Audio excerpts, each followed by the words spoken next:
our final inductee of the evening left his home in Calgary to join the Richmond Outlaws of the BC Junior A Lacrosse League in 1989, it's unlikely that he envisioned his lacrosse journey taking him across North America and ultimately here to New Westminster and the Canadian Lacrosse Hall of Fame. But here he is. Recruited by the Outlaws from a growing minor system in Calgary, he helped his new team to Minto Cup berths in both 1989 and 90. And while the Outlaws were unsuccessful in their cup bids, losing to Peterborough and St. Catharines respectively, he developed into an outstanding junior player, scoring 247 points in 70 games and earning all-star recognition in 1991, his final year of junior eligibility.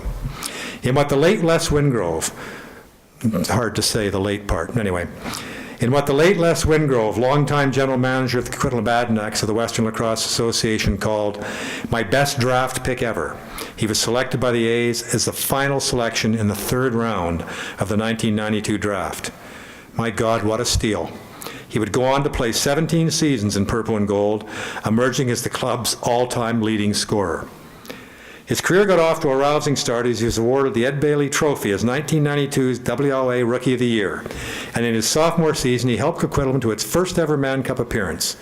His career continued to develop, and in 1997, he finished third in league scoring with 74 points, including 34 goals, and was named to the WLA's first All-Star team. The following year resulted in a second crack at the Mann Cup, an unsuccessful one against Brampton. But in 2001, the Adanacs won an exciting 7-game series against the Excelsiors to capture the franchise's first national title. He had his finest individual season in 2005, winning the Denny Huddleston Trophy as the league's leading scorer with 88 points, and again garnering a first All-Star team berth. The following year saw much of the same as he led the league in assists with 46, finished second in point production with 78, and was named to the second All-Star team. His fourth and final Mann Cup appearance came in 2007, but alas, Peterborough bested Coquitlam in the final series. He went on to play 3 more seasons with the Adanacs, retiring after the 2010 season with 491 goals and 698 assists for 1,189 points in 408 Senior A games, tops in franchise history and 11th in Western Lacrosse Association history. In addition, the WLA record book is dotted with his name, as he sits first overall in odd man assists in league play, second in power play points, and third in playoff odd man goals in league play, and overall power play goals. This only paints half of the picture of his stellar career, though. In 1995, he ventured south to join the New York Saints of the Major Indoor Lacrosse League, which would morph into the NLL, where he began a 16-year professional career. He spent his first 7 pro seasons in New York, highlighted by a 59-point outing in his final year in the Big Apple, 2001. His career truly came full circle when he returned to his hometown of Calgary, joining the Roughnecks for 5 memorable seasons that included 3 50-plus point years and, most significantly, the 2004 Champions Cup, emblematic of NLL supremacy. He wrapped up his NLL career with stops in Edmonton, Colorado, and then back to Edmonton, retiring from the NLL after the 2010 season, having amassed 236 goals, 349 assists, and 585 points in just 195 games, a pace of 3 points per game. All told, he accumulated 727 goals, 1,047 helpers, and 1,774 total points over his 603-game senior and professional career, a rate of just under 3 points per game. Truly one of the outstanding players of his era. Please welcome Jason Wulder to the Canadian Lacrosse Hall of Fame.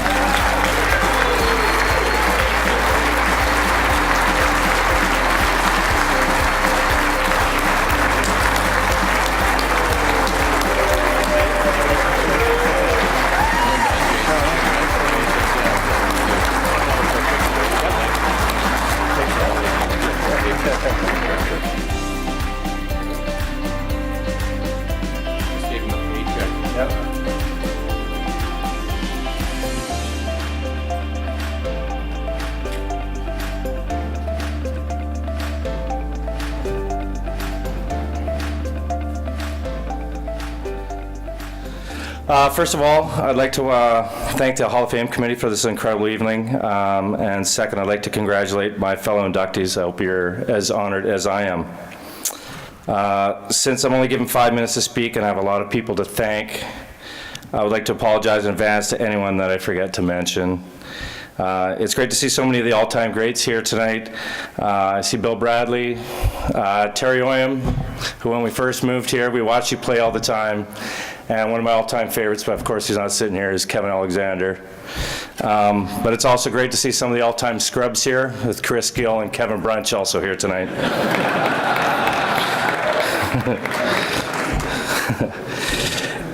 You don't get to achieve this sort of honor without having a tremendous amount of help, coaching, and support along the way. First of all, I'd like to thank my first coach in Calgary, Mr. Al Boyku.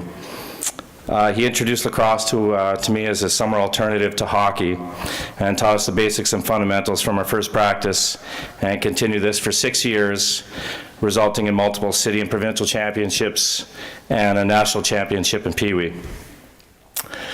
Dave Bryant and Jeff Sims were my next midget coaches and carried on the basics, but also taught us the pick and roll game and specialty plays on the power play, plus let us use our imaginations and talent to fuel our success. What happens next is what Dave mentioned before, is what I consider an amazing stroke of luck, is while our team was competing in a Western Canadian Championship in intermediate, Jim Reed, the GM of the Richmond Outlaws Junior A team, happened to see us play, invited me, John Kilbride, and Leo Paquin to come out the next summer to play with Richmond. We all agreed to play in the next 3 seasons. We dominated the West and went to 2 Minto Cups, and unfortunately fell short twice. But it showed the 3 of us that we could not only play with the best players in the country, but succeed.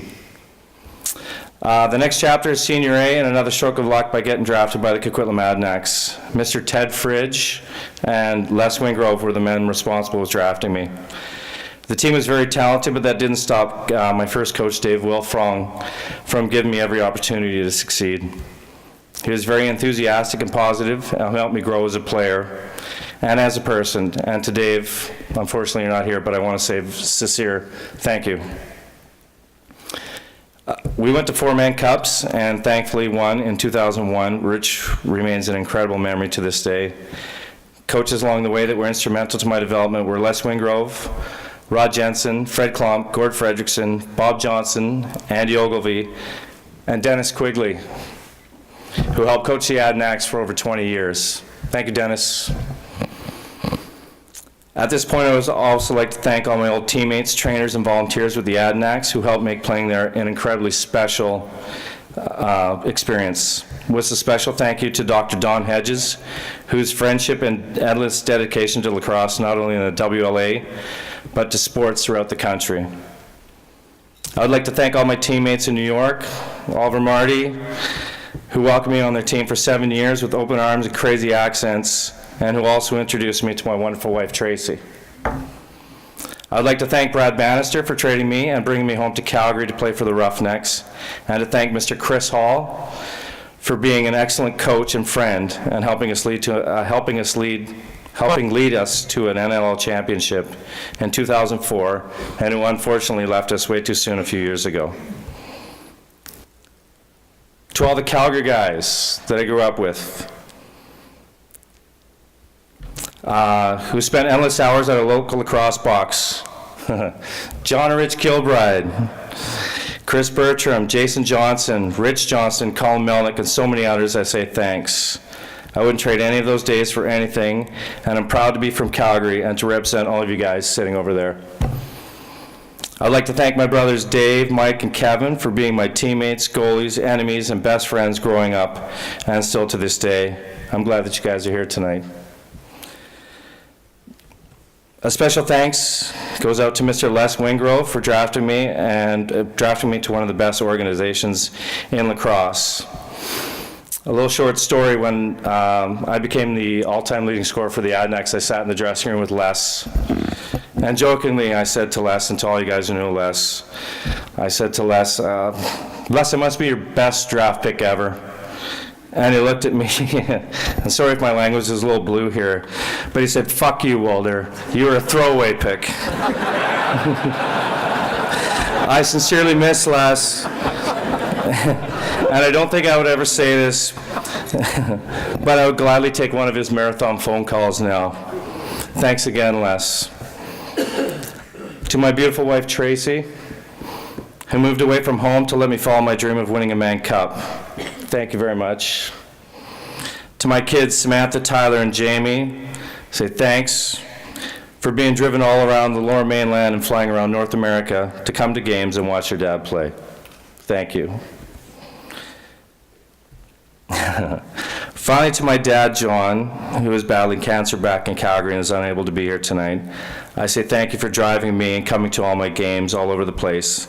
And the only thing you ever wanted to know is if I had fun. Thanks again for coming and for being part of this special evening for me. Thank you very much.